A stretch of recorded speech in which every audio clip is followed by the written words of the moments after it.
Salut les amis, on se retrouve pour une nouvelle vidéo, une vidéo où on va réagir à ces tirages des huitièmes de finale de la Ligue des Champions, et d'ailleurs pas que aux huitièmes de finale, puisqu'on a le tableau complet.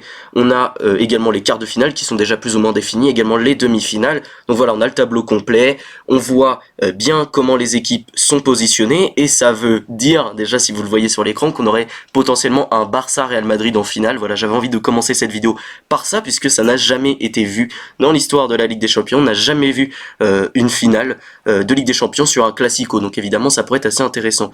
Juste avant de continuer la vidéo, n'hésitez pas à vous abonner à la chaîne, c'est super important. Donc on a tous ces matchs, tous ces tirages, et on va commencer par le Bruges-Aston Villa, et c'est une rencontre un petit peu de hipster. C'est potentiellement le match qui nous intéresse le moins, mais pourtant je vais quand même essayer de me le rattraper. Évidemment, on a beaucoup de très belles affiches, toutes le 4 mars, si j'ai bien compris. Donc c'est peut-être pas le match sur lequel je vais me pencher en priorité. Pour autant, ça peut être très intéressant. On a vu que Bruges est une très belle équipe qui a sorti notamment l'Atalanta avec un excellent Shamsedine Talbi dont on va probablement reparler sur la chaîne. Et donc voilà, franchement, ça peut être un match très intéressant. Et c'est peut-être bizarre à dire, mais j'hésite presque à partir sur Bruges dans cette double confrontation. Aston Villa est une très très belle équipe, attention, mais en ce moment, c'est vrai qu'Aston Villa est 9e de Première Ligue, a du mal à reconfirmer après son excellente saison dernière. Ils ont perdu John Duran durant le mercato d'hiver, pour autant ils se sont bien renforcés, avec notamment Rashford, avec Asensio. Donc voilà, ça reste une belle équipe, Aston Villa. Watkins revient plutôt bien en forme. Il y a également Morgan Rogers qui est un excellent joueur, et franchement j'ai hâte. Je pense que ça peut être une très belle double confrontation, on peut avoir un beau match, surtout que si je me trompe pas, le match aller est bel et bien à Bruges, donc ça peut être très intéressant. D'ailleurs je rappelle que voilà, c'est bien dans l'ordre. Le Paris Saint-Germain reçoit Liverpool au match aller, Bruges reçoit Aston Villa au match aller, le Real Madrid également, et ainsi de suite. Vous avez donc bien compris, c'est toujours celui qui s'est qualifié d'office qui reçoit au match retour. Donc Aston Villa recevra au match retour, évidemment ça peut être un avantage très important. Pour autant, Aston Villa n'est pas forcément connu comme étant la plus grande ambiance d'Europe. Bruges est une équipe qui visiblement a pu faire très mal à des gros. C'est vrai qu'en Belgique apparemment c'est pas terrible, mais en Ligue des Champions, ils ont su élever leur jeu, et franchement, c'est une très belle équipe de football. Pour ceux qui n'ont pas vu le match face à l'Atalanta, je vous conseille, c'était très intéressant. On a vu également des joueurs très sympas, comme le petit Ferran Rudgla, qui était joueur du Barça à un moment donné, et franchement, qui a l'air d'être un joueur assez talentueux, ainsi que Zolis également, qui est un joueur très talentueux. Donc voilà, ça peut être une rencontre assez intéressante, et comme ça, je dirais que c'est presque du 50-50, mais évidemment, il faut bien se mouiller un peu, et je vais donner Aston Villa vainqueur, et je dirais 60-40 pour Aston Villa. On part maintenant sur le Real Madrid Atlético Madrid, et je vous avoue, quand j'ai vu ça, j'étais déçu. J'aurais préféré voir un Atlético Madrid Bayern et un Bayer Leverkusen Real Madrid. Moi, je suis pas un grand fan des duels comme ça de nations. Je suis pas fan, mais bon, c'est comme ça. Au moins, on aura un beau tableau, puisqu'on aura forcément une équipe allemande du côté droit, et forcément une équipe espagnole du côté gauche. Donc ça, au moins, ça fait plaisir. Ça fera un peu de diversité en quart de finale, puisque je rappelle que de l'autre côté, on pourrait voir quasiment que des équipes anglaises, donc ça permet justement de diversifier, surtout à gauche. Et donc ce Real Madrid contre l'Atlético, pareil, ça peut être une rencontre très serrée. Les deux sont à 50-51 points en Liga, le Real Madrid est quand même un point devant. Le Real Madrid par contre a sorti Manchester City et a su parfaitement élever son niveau de jeu. On a eu le retour également de Rudiger, le retour d'Alaba, et ça peut être évidemment des retours très importants pour ce match face à l'Atlético Madrid. Pour autant, c'est vrai que recevoir au retour au Wanda Metropolitano, ça peut être un bel avantage pour cet Atlético Madrid, qui est une équipe qui est franchement assez solide. C'est peut-être pas l'équipe qui fera rêver tout le monde, c'est peut-être pas l'équipe qui déchaîne les passions, mais qui est assez intéressante et qui est capable de réaliser de bons braquages. Surtout que cette équipe du Real Madrid a montré que dans les phases de contre, pouvait avoir beaucoup de mal, notamment face au FC Barcelone, et c'est vrai que pour le coup, l'Atlético Madrid, le contre, c'est quand même un peu sa marque de fabrique, le fait de contre-attaquer. Et c'est vrai que s'ils défendent très bien, qu'ils arrivent à bien neutraliser les attaquants madrilènes, c'est vrai qu'il y a quelque chose à faire. Pour autant, je vois le Real Madrid devant. Dans la forme actuelle, je les trouve quand même un peu meilleurs, et surtout leur match face à Manchester City m'a impressionné. Ils ont su parfaitement étouffer cette équipe au niveau du pressing, au niveau également de la relance, je les ai trouvés très bons, même si effectivement cette équipe de Manchester City en termes de pressing n'était pas top. Ils ont beaucoup couru dans le vide et ils ont également assez mal pressé, hein. Pour moi il y a quand même eu un beau bloc médian. Pour autant ce Real Madrid a su se sortir quand même, a su créer de belles phases de relance, et effectivement ce n'est pas que des contre-attaques. Et d'ailleurs face à Manchester City il n'y a pas de contre-attaque, parce que même le but de Kylian Mbappé au final c'est juste une passe longue sur une phase de construction, sur une phase d'attaque rapide, mais c'est pas des contre-attaques. Donc en fait ce Real Madrid est capable d'attaquer dans finalement plusieurs situations, dans des attaques placées, dans des attaques rapides et également dans des attaques en contre, ce que l'Atlético, j'ai l'impression, est moins capable de faire.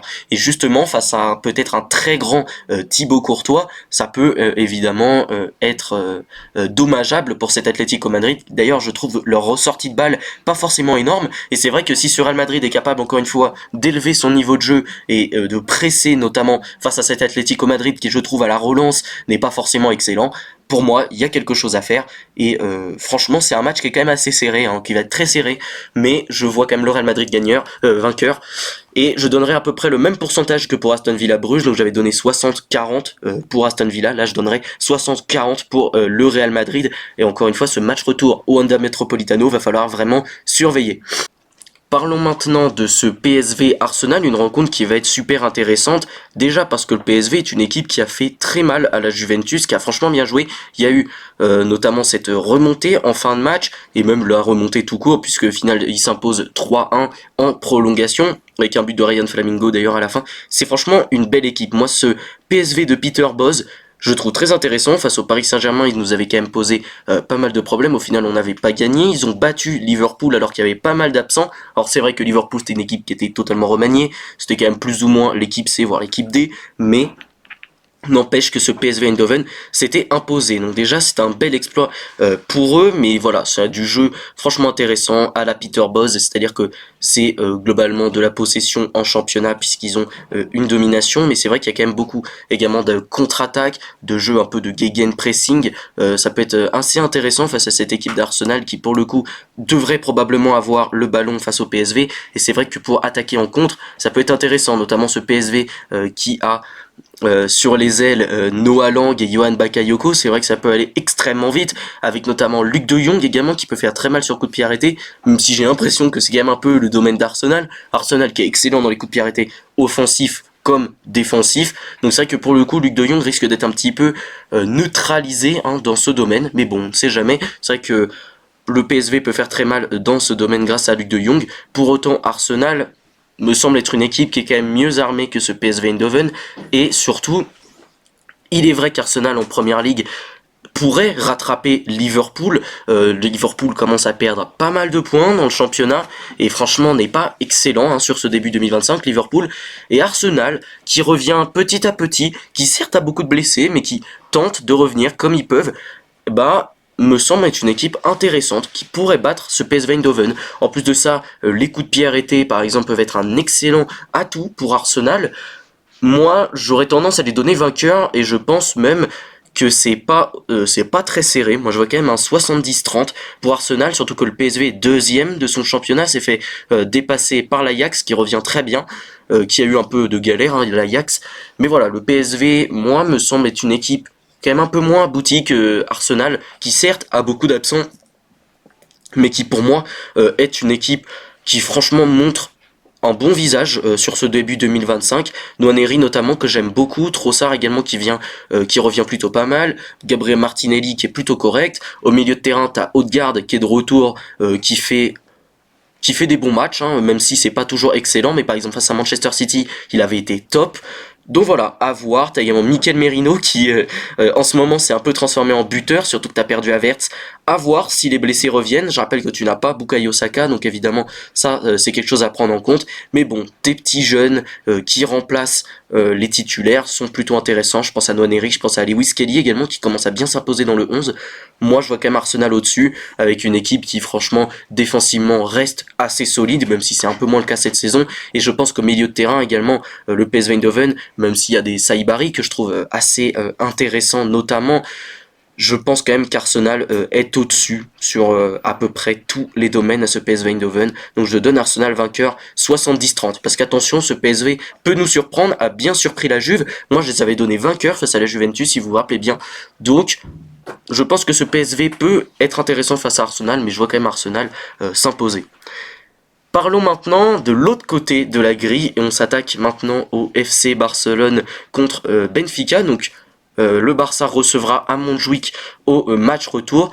Benfica s'est imposé dans les barrages face à Monaco et franchement c'était pas un Benfica flamboyant. Globalement c'est plutôt Monaco qui a perdu le match que Benfica qui les a gagnés.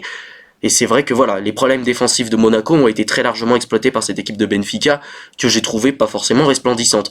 Maintenant, si on se souvient du dernier Barça Benfica qui s'est soldé par un 5-4 avec un but à la toute fin de Rafinha, il est vrai que cette équipe de Benfica est une équipe qui visiblement est capable de bien exploiter les failles de certaines grosses équipes et surtout est capable d'élever son niveau de jeu lorsque c'est la Ligue des Champions. Je pense notamment à certains joueurs comme Shader Jlup également qui est un bon petit crack qui peut être intéressant. Je pense à la défense centrale avec Otamendi, Antonio Silva également qui revient, les deux reviennent plutôt bien.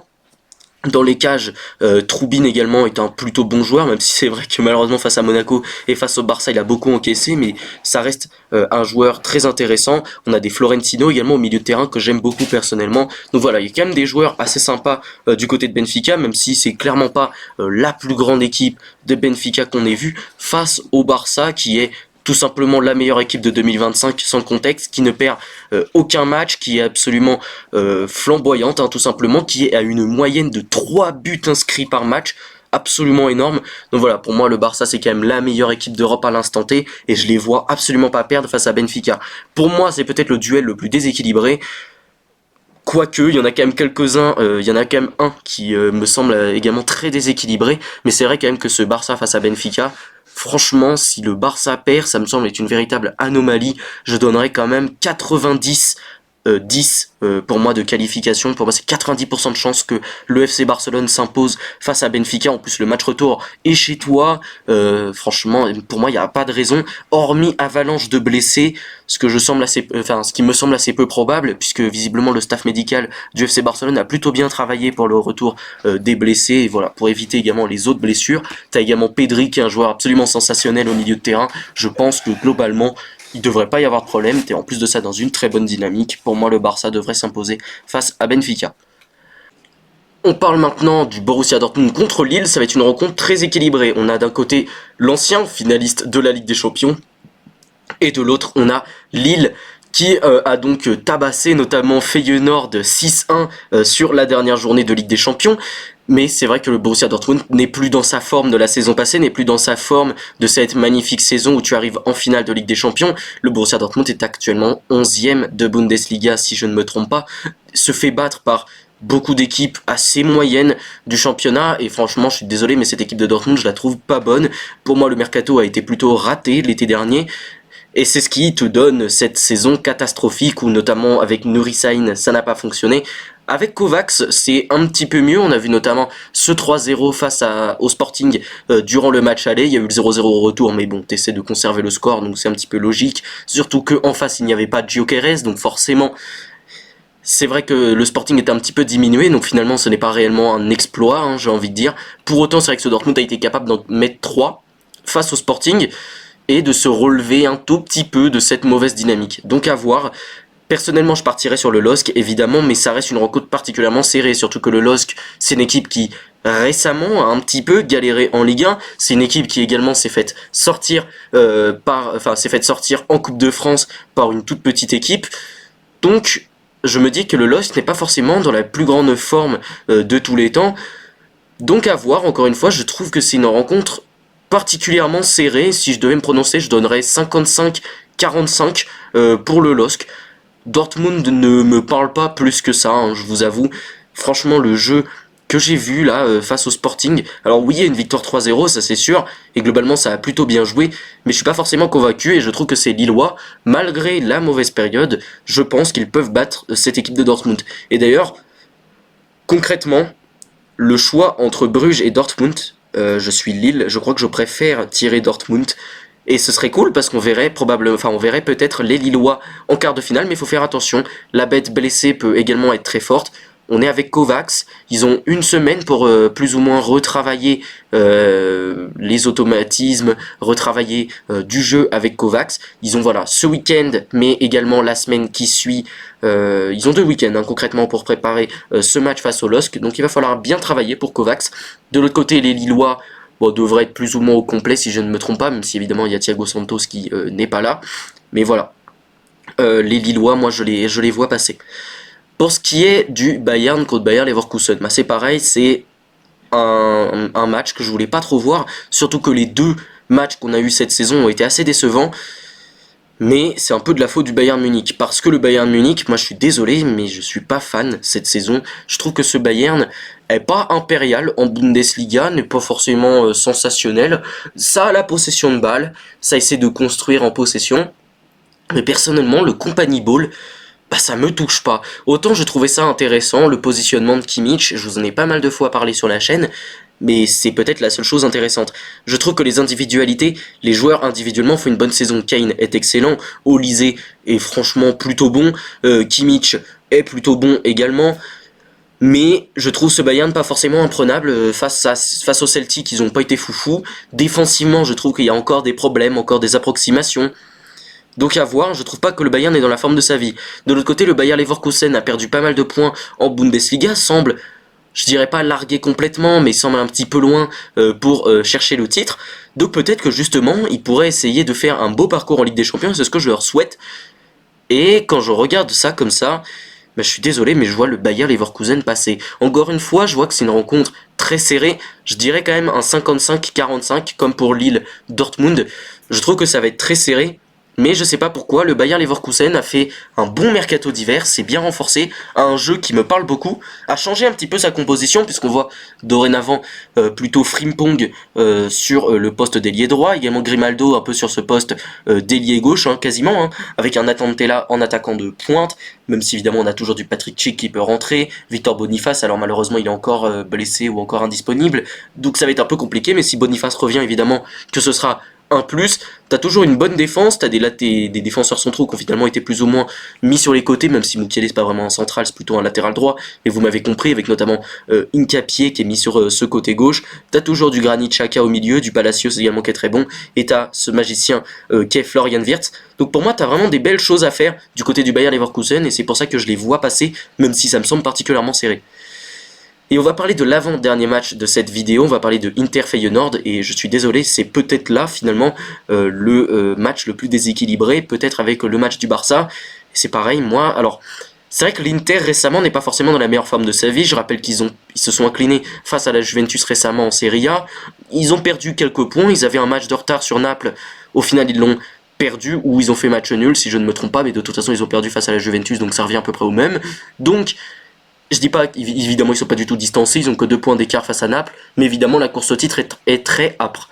Donc effectivement, c'est vrai que l'Inter va mettre beaucoup de force dans la bataille en Serie A, peut-être un peu moins en Ligue des Champions, quoique, mais du coup, ça peut être un argument pour le Feyenoord.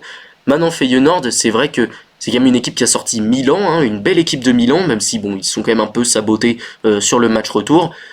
C'est vrai qu'il y a également des petits joueurs sympas, notamment Igor Pajao, que moi j'aime beaucoup, mais pour autant je vois quand même l'Inter passer. L'Inter, ça reste une équipe qui peut être particulièrement solide défensivement, face à une équipe de Feyenoord qui peut être parfois assez peu inspirée offensivement.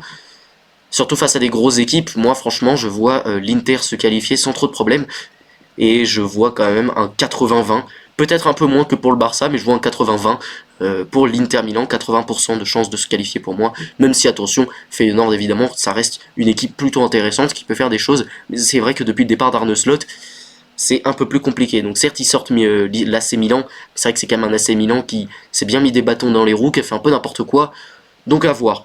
Mais moi je vois quand même l'Inter au-dessus également, avec un Lautaro qui revient plutôt bien récemment. Alors, je sais pas si on aura totalement le retour de Marcus Thuram, mais c'est vrai que Marcus Thuram est un joueur qui a été très proéminent en début de saison, il s'est blessé, à voir s'il sera bien là, bien en forme, si je ne me trompe pas, non, mais on ne sait jamais, donc peut-être qu'on le verra, mais globalement l'Inter ça reste une équipe très forte, t'as également du Taremi sur le banc, pourquoi pas, et t'as également voilà, des latéraux de très bon niveau, je pense à Di Marco, au milieu de terrain t'as du Barella, franchement il n'y a pas de problème, moi je pense que l'Inter devrait passer très facilement, et on pourrait du coup peut-être avoir en quart un Bayer Leverkusen Inter Milan qui, si je ne me trompe pas, n'a jamais été fait dans l'histoire, donc ce serait franchement intéressant, j'aimerais beaucoup. Et pour parler du dernier match, évidemment je l'avais gardé pour la fin, c'est logique, on va parler du Paris Saint-Germain-Liverpool, le match qui me hype le plus, déjà parce que c'est mon club, mais surtout parce que pour moi, c'est peut-être le match du plus haut niveau, et c'est peut-être l'un des plus serrés. Quoique, mais ça reste un match de très très haut niveau. D'un côté, on a le Paris Saint-Germain qui est dans une excellente forme, qui a tapé 7-0 Brest, qui vraiment est excellent, qui est capable de créer du danger d'absolument partout. Et de l'autre côté, t'as Liverpool, qui certes est dans une moins bonne forme, qui concrètement en 2025, je les trouve moins bons. Je trouve que dans le jeu, c'est moins bon. Défensivement, moins bon. Au pressing, peut-être moins impressionnant que sur le début de saison. Et offensivement, j'ai l'impression qu'on les contrecarre un petit peu mieux globalement en première ligue, notamment face à Aston Villa, où on a vu notamment Darwin Nunez manquer l'immanquable, même si globalement tu arrives toujours à te procurer beaucoup d'occasions, et cette équipe de Liverpool reste évidemment un danger, un poison. Ils sont premiers de première ligue, ils ont été premiers de la phase de ligue en Champions League, voilà, donc ça reste une équipe extrêmement forte, et c'est peut-être la deuxième meilleure équipe d'Europe, sauf que le Paris Saint-Germain, est pour moi la troisième, c'est peut-être la troisième équipe la plus en forme, je vois pas vraiment qui devant. Et il est vrai que ce Paris Saint-Germain concède encore un petit peu d'occasion. C'est vrai que ce Paris Saint-Germain est peut-être moins bon défensivement que Liverpool, mais c'est vrai que ce Paris Saint-Germain se crée énormément d'occasions et est capable de créer énormément de dangers. Maintenant, il va y avoir des petits matchs dans le match. Et je pense notamment à ce match, Mohamed Salah, Nuno Mendes. Et c'est vrai que ce match-là, il devrait probablement être remporté par Mo Salah, à part si on a par exemple un ailier comme Kvaratskhelia qui vient redescendre, aider son partenaire, ou Barcola qui fait également beaucoup d'efforts défensifs, même si je compte plutôt sur Kvaratskhelia dans ce domaine. On avait vu notamment dans la vidéo où on réagissait un peu à son arrivée au Paris Saint-Germain que c'était un excellent joueur, notamment défensivement, donc peut-être que justement Kvaratskhelia serait sur ce côté gauche. D'ailleurs Kvaratskhelia leur avait fait particulièrement mal également en 2022, si je me trompe pas, lorsque c'était le Naples-Liverpool. À voir, moi je pense que ça peut être une très très belle rencontre, et si le Paris Saint-Germain continue à être dans cette grande forme, continue à se créer beaucoup d'occasions, il y a quelque chose à faire. Maintenant c'est vrai qu'on peut également penser à Gravenberch, qui est un joueur qui est plus ou moins impressable, grâce notamment à son jeu de corps, à ses passes vers l'avant, grâce à ses dribbles, et c'est vrai que par exemple Joao Neves qui va vouloir le presser très haut, je ne sais pas si ça pourrait fonctionner. On va voir du gegenpressing, vraiment une opposition de style presque, puisqu'on a un Liverpool qui attaque beaucoup en contre, qui essaie d'aller le plus vite possible en récupérant très haut, face à une équipe du Paris Saint-Germain qui va vouloir poser son jeu, qui va vouloir contrôler le match, qui va vouloir également presser haut, récupérer le ballon le plus haut possible. Donc c'est vrai que face à des joueurs comme Gravenberch, ça peut être un petit peu compliqué, et surtout face à des fusées comme Luis Diaz et Mohamed Salah, ça peut être un peu compliqué. Surtout que Luis Diaz c'est également un joueur qui est très important au pressing, qui joue quasiment avant-centre finalement du côté de Liverpool. Donc à voir, surtout que également tu auras du Cody Gakpo, donc sur les ailes ça peut aller très vite. En pointe également, vu que tu as Luis Diaz qui va également être très important au pressing, donc il va falloir avoir des défenseurs très très bons à la relance. Au milieu de terrain tu auras toujours du Vitinha pour essayer de te sortir les ballons. Mais voilà, évidemment, ça va être un match dans le match, un petit peu compliqué. Je pense également qu'on aurait du Fabian Ruiz titulaire, et on verra également si Désiré Doué le sera. Ça dépendra de la dynamique des ailiers prochainement, surtout que Kvara commence à très bien s'intégrer à l'équipe. Donc à voir, on verra. On a encore une fois 2 week-ends pour voir du côté de Liverpool, du côté du Paris Saint-Germain, pour bien se préparer. Surtout que Liverpool va perdre énormément, on va dire, de force dans la bataille en Première Ligue, puisqu'ils ont perdu des points, qu'Arsenal revient bien, et effectivement, c'est une question qui peut se poser. Est-ce que Liverpool ne va pas privilégier la Première Ligue sur la Champions League? C'est à voir. Est-ce qu'ils auront suffisamment de force pour s'occuper des deux? Et surtout, est-ce que le Paris Saint-Germain défendra suffisamment bien? Et en donnant tout ça, je suis pour le PSG et je vois un 55-45 pour Liverpool. Malheureusement, je pense que Liverpool, ça reste une équipe au-dessus du Paris Saint-Germain. Maintenant, évidemment, ça va être particulièrement serré. Je pense que le match aller, le PSG peut peut-être le remporter, mais maintenant le match retour à Anfield va être particulièrement compliqué. Mais je crois parfaitement en le fait que le Paris Saint-Germain a ses chances pour battre Liverpool, même si je vois quand même Liverpool vainqueur. À voir. Franchement, ça va être un match qui va être assez fou. Je voyais un peu des edits TikTok qui montraient un match, un peu un combat d'Avengers et tout, et concrètement, ça va être ça. C'est quasiment une finale avant l'heure, et ça va être absolument dingue. Donc, j'ai très très hâte, et on se retrouvera évidemment pour ces matchs de Ligue des Champions, même si évidemment on se retrouvera avant pour pas mal d'autres vidéos. Donc les amis, j'espère que cette vidéo vous a plu. Si c'est le cas, n'hésitez pas à la liker, à la commenter, et surtout abonnez-vous à la chaîne, c'est super important pour moi. Sur ce, salut les amis, à la prochaine.